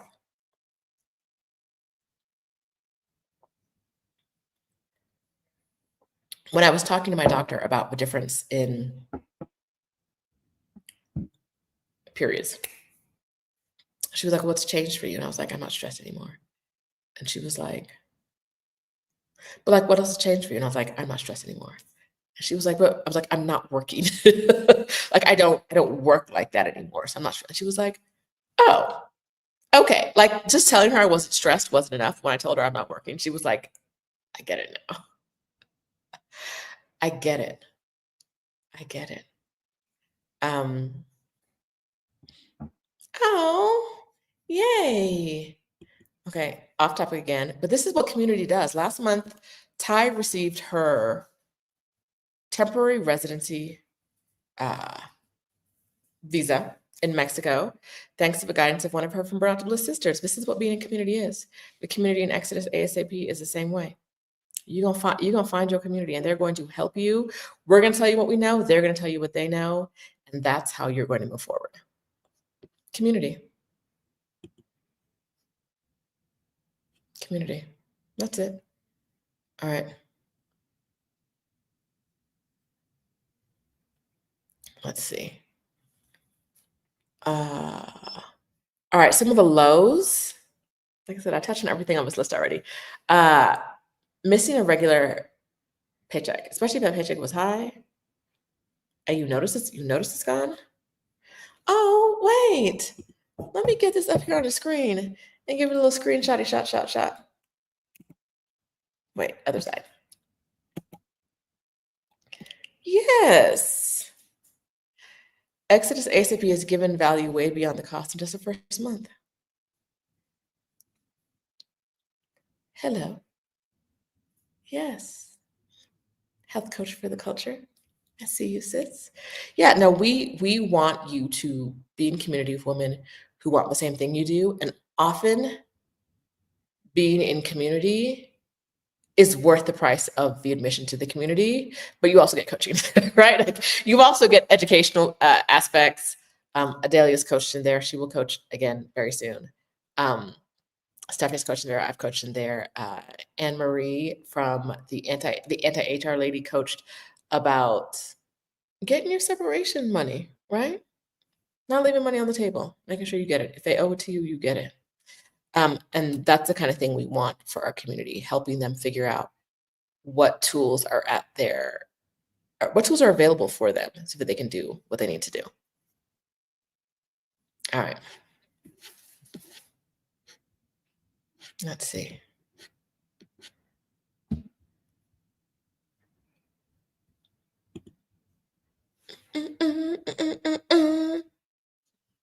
Okay. Number 2 on my list, depending on how early you retire, you may have to build some things from scratch. You may not have any models, right? If you are the first person in your community to retire early, say you're 30 and you can make the numbers work. I don't know. You're 30 and you can make the numbers work, and you don't know anybody else who's 30 or 40 and retired. You only know like 55 plus year olds. You're going to need to make the numbers work. You will have community because there are going to be people you will find people who are working, who may not call themselves retired, but are working low amounts, right? But you would have never found them if you were still at the office. Uh, they're out there. You'll have community your own age. But like the full, you have to go back and do work. You have to clock in for a meeting. I don't do that, right? That's going to be a different part, and that you're going to need to figure out what that looks like for you. Same thing if you're doing it at 40, right? At 50, you may have some more models, some more people that you can relate to, but the earlier you do it, the more it's going to feel crazy and foreign and like, who does this? You do this. You do this. You're retired. You're living your life the way you want to, right? Living your life. You got this. Number 3 on my list was healthcare. If you're relying on your job for healthcare, you'll have to figure something else out. Move somewhere where healthcare isn't tied to your job, which is like everywhere else in the world, really. Like most places in the world, your healthcare is not tied to your job. Move to one of those places. Get healthcare, right? I don't have insurance in Mexico, and I've never had.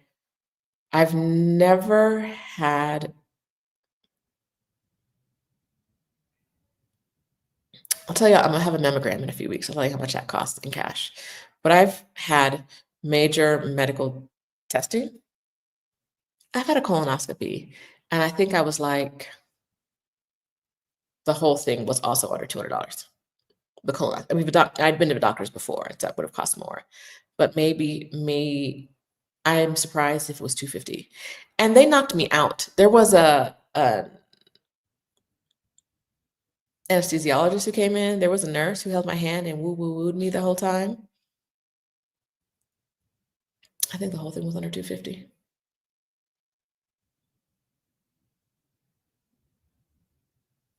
I had a team of 3 medical professionals surrounding me the entire time. Where are you getting that? Mm-mm. Move somewhere where your healthcare isn't tied to your job. Because honestly, I think that's one of we know that our insurance companies are terrible for a lot of reasons, but the prices would be the prices they're charging now. The way our medical system is set up now would not be sustainable if it wasn't tied to our job. It wouldn't be sustainable. They wouldn't be able to do it. They wouldn't be able to get away with healthcare being what it is now if it wasn't tied to our job. Right? Which means you have to have a job. Right? You cut your finger, you need a stitch, you better have a job. It's a lot of the American healthcare problem is greed. Yes, healthcare tied to a job is given enslavement. Absolutely. How you can't quit. You don't have the choices that other people have. You don't have the choices other people have.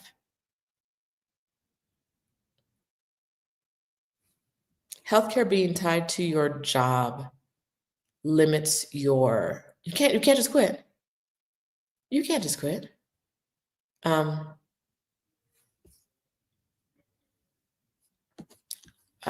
Free Black lady said she had the best mammogram ever in Mexico for $110.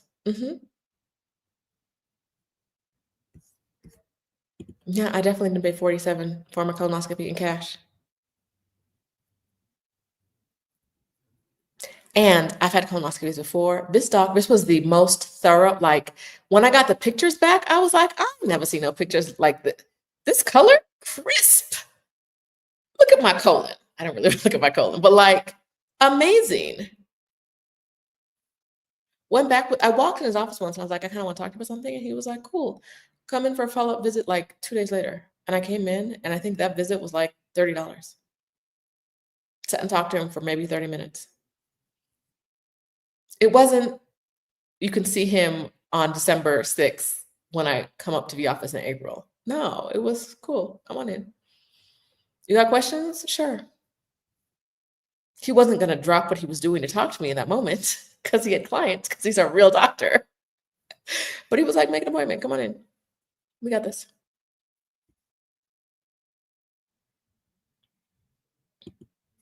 Part of it, the US problem is greed, and part of it is being related to the job. And being related to the job makes it seem less terrible than it really, like we know it's terrible, but if you had to pay these prices without healthcare that was related to your job, like if you didn't have healthcare through work and you had to pay cash for everything, they couldn't charge these prices. What are these numbers? Child.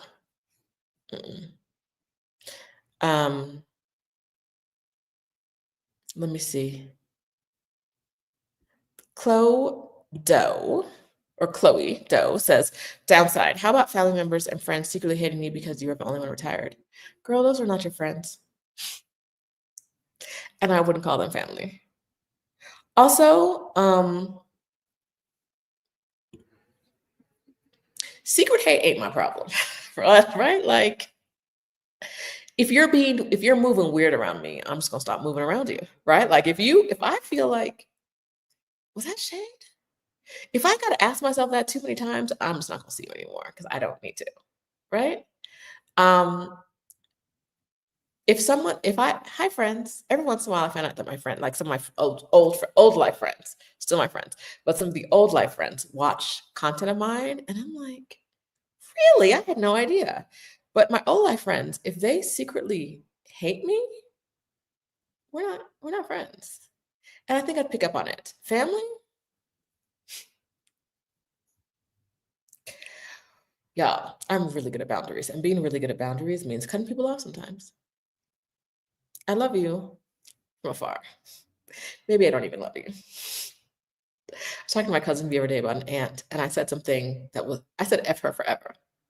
And she was like, she had to do like the Jeopardy to like figure out why I said that. When I figured out, she was like, oh, I forgot. I said, oh, no, not me, honey. You're not going to play in my face too many times before I'm like, if your name comes up, I'm spitting on it. Right? Like you don't get to hate me and have access to me. You don't get to secretly be shady to me and get access to me. You don't get to talk about me and get access to me. Because I'm not hurting you. Me being retired early, me finding freedom in my life does not impact you negatively. And so if you can't see me living a bountiful, abundant, joyful, loving life without it inspiring negativity within you, we're gonna have to do this from a distance or not at all. Because what is this? What is this? You're not happy for me? You're not happy for me.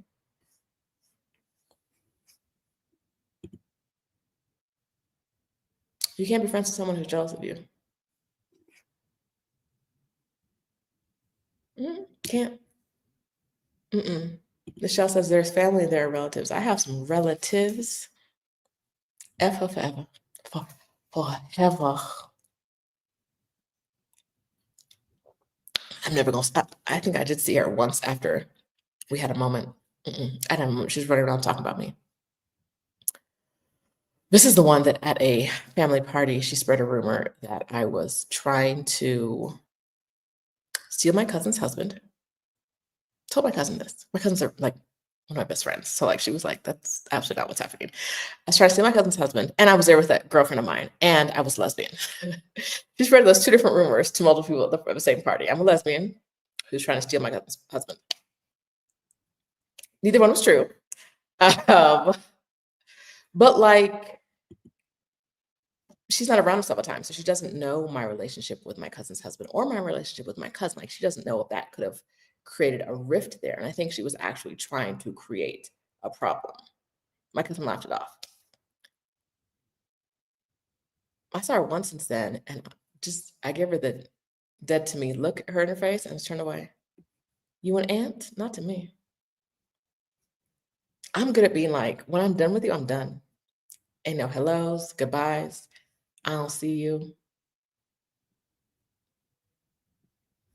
Because why are you running around talking about me when I'm just minding my business? You're being weird. A relative.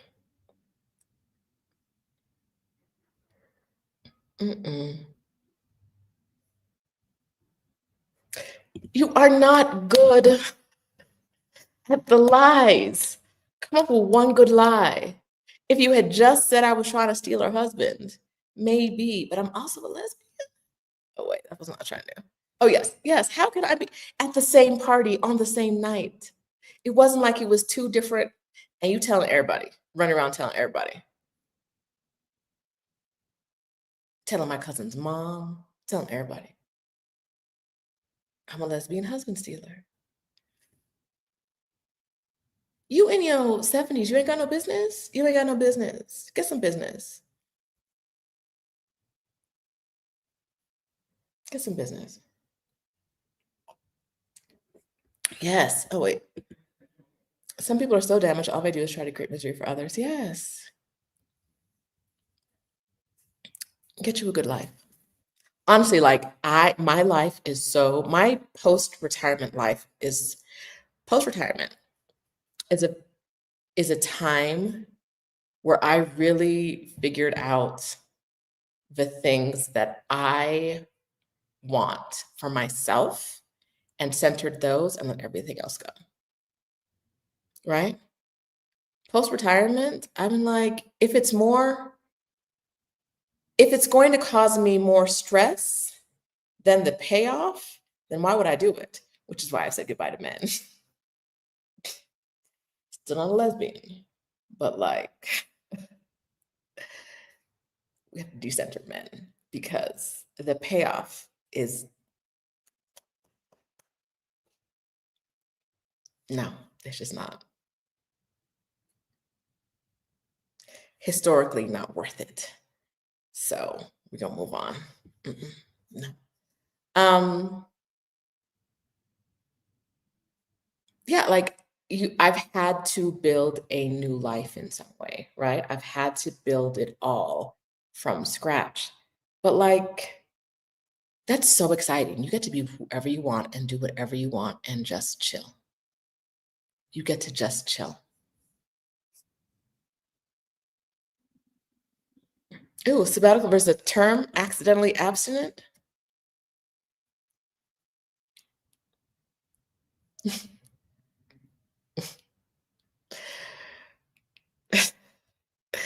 Y'all not gonna have me talking bad about men on this topic, on this video. I'm not even going.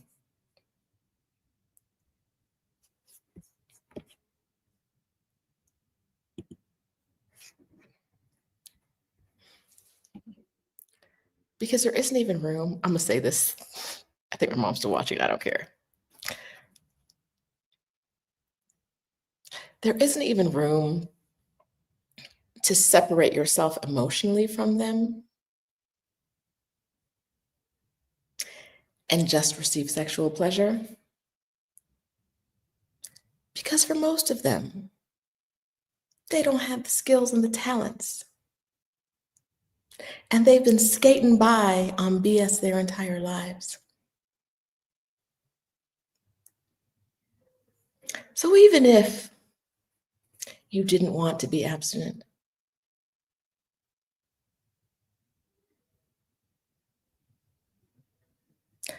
I have to talk to a man.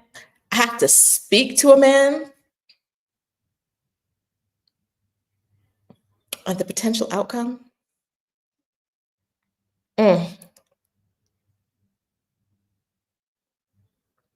Is mediocre sex? Tap me out. Tap me out. I don't want it. I know there's a bunch of men who are watching this right now, friends who are who've been quiet. It's true. We're not lying to you. It's true. What the ladies? Let me go back down to the comments. What y'all saying?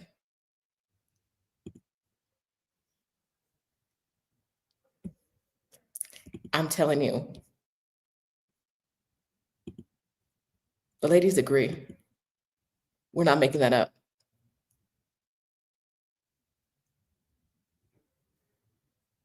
We're not making it up.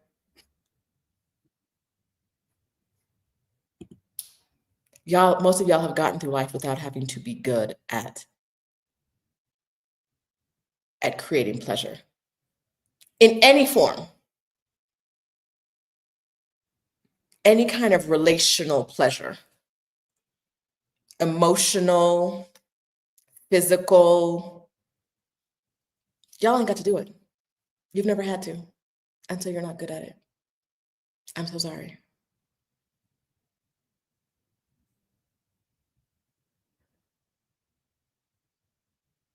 Just skating by.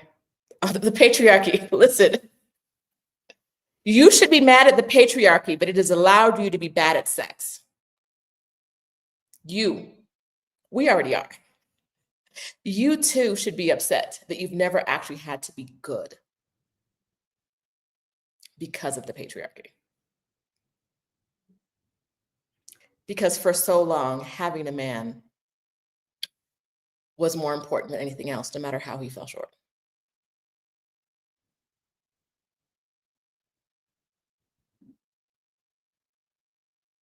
Some of you, all you have to offer is penis. And it's mediocre.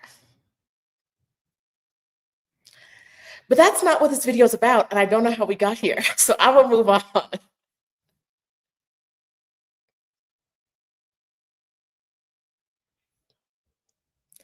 If you see the comments, you will know I am not lying.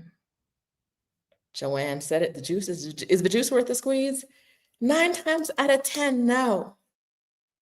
So yes, the point, I started this with decentering men. And like truly the best. That's one of the things that I did in retirement, decenter men. Because when I talk to you, you know what? This is not that. This is not that. So I'm gonna move on. We're gonna go back to early retirement. You get to live the life you want. You get to live a life you want. If you want to center men, you get to center them. Okay. Kevin Apple, there's a brewery here called BBC. And I'm like, we passed so many times. We just passed. Just all it says outside is BBC. And every time I pass it,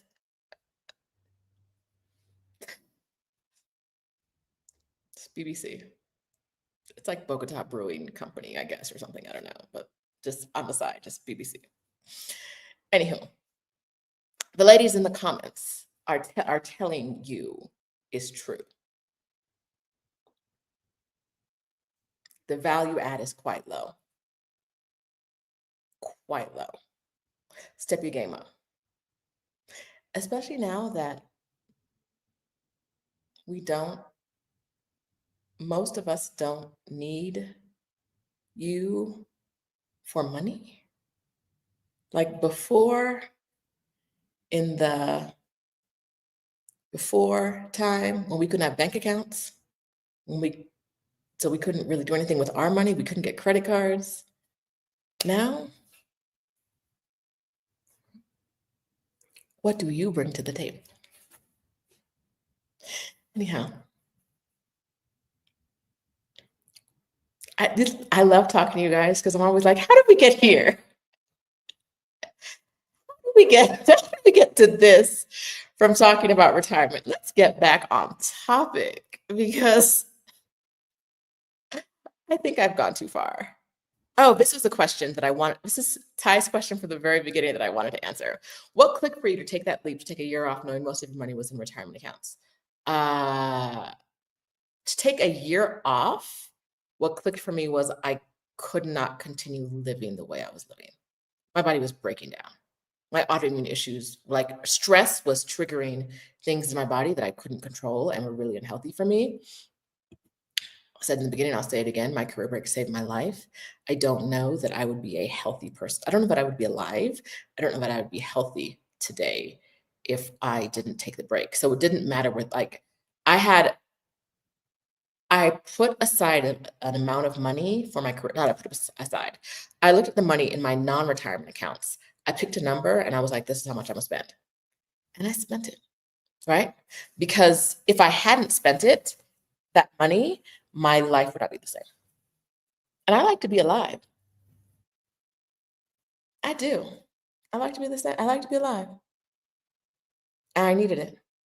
What clicked for me to not go back to work, I think, is a different question that I think is more important for me in my experience. And that was faith that I'll figure out something. After not working, I knew I couldn't go back to work. Maybe I could start a business, and I did. It's a low lift business. It's not a very labor intensive business. It's a very thinky business, but not a thinky all the time business, right? There are no emergencies. There are no, What's a career break emergency? There's no, like, at my old job, why are we doing a Sunday night meeting? I want to be laying on my couch eating ice cream and thinking about how I don't want to talk to you tomorrow. I don't want to be in a meeting. Is somebody on fire? Did somebody die? No? What are we talking about? So it's like now, like Steph. Now, that being said, I'm in Bogota with my business partner. I'm sure we'll meet at some point today. We will have a Sunday morning meeting, but it's probably going to be us going to like the tourist part of town and over dinner saying something about the business, and that's it. Like, it's not going to be like we need to decipher these 17 things. It's going to be like, what if we did this instead? Okay, no, keep past the hot sauce. Done. Right? Like, that's my new life, and that's part of the difference. It was the faith that I would rather attempt. I would have had to use every single dime I could get my hands on before I was going to go back to work. I would have had to do some unspeakable things in my own life before I was going to go back to work, like the traditional lawyer job that I had. I was not going back there. I would have to be broke, homeless. I've run out of 80-year-old men who will support me. Like, listen, I was going to, it wasn't that I knew I could never go back to work. It was that I was going to take a chance. I was going to take the chance that before I was broke, I would figure something out. And I did. I did.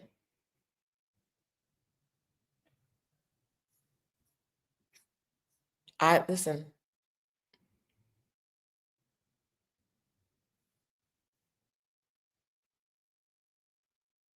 I was going to have to, that is, I think, that the more pressing question for me is how did I decide that the amount of money I had at the time was enough money, and I knew it was enough money. I was going to live on that money until that money ran out. I was not going to go back to work until that money ran out, and the money has not run out. It's 5 years later. It's twice as much money as there was when I started. Now, like I said, most of that money is in retirement funds, but money's money. If I have to take some out and get a tax hit because I need some cash, I'll do that. It's just money, right? It's just money. But have I had to do it in 5 years? No. Might I have to do it in 10? Maybe. In 20, I'll be 65, right? In 65 years, I might have 4 times the amount of money I have right now. In 20 years, I might have 4 times the amount of money I have right now at 65. Uh, who knows? I don't know what's going to happen.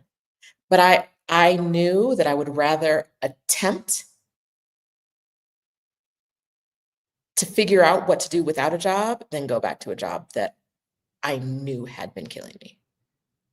Right? And so that's what it looked like for me. All right. Obviously, she loves a good sidetrack. You're in the right place. It's what I do. Hello. Um, okay.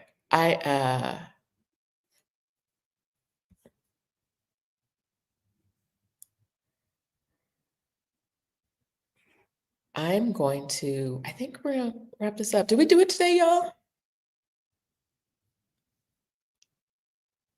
Did we do it? I think we did it.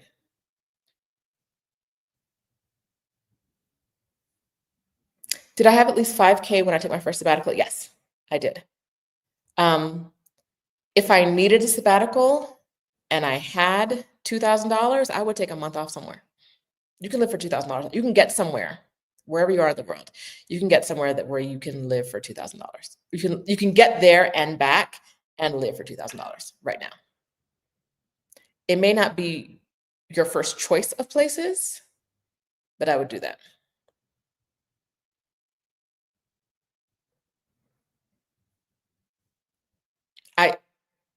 Knowing what I know now, I honestly, I hate to say it, but I was in a place where I would have taken credit card debt on. I would not have done it. I hate debt. I would not have done it, but it saved my life. So I probably should have been open to doing it, taking on debt to take a break. It's not ideal, but truly, like, death is not ideal either. Like, chronic illness is not ideal. And that's where I was. If that's not where you are, it's a different story for you. That's where I was. All right, friends. This has been fun.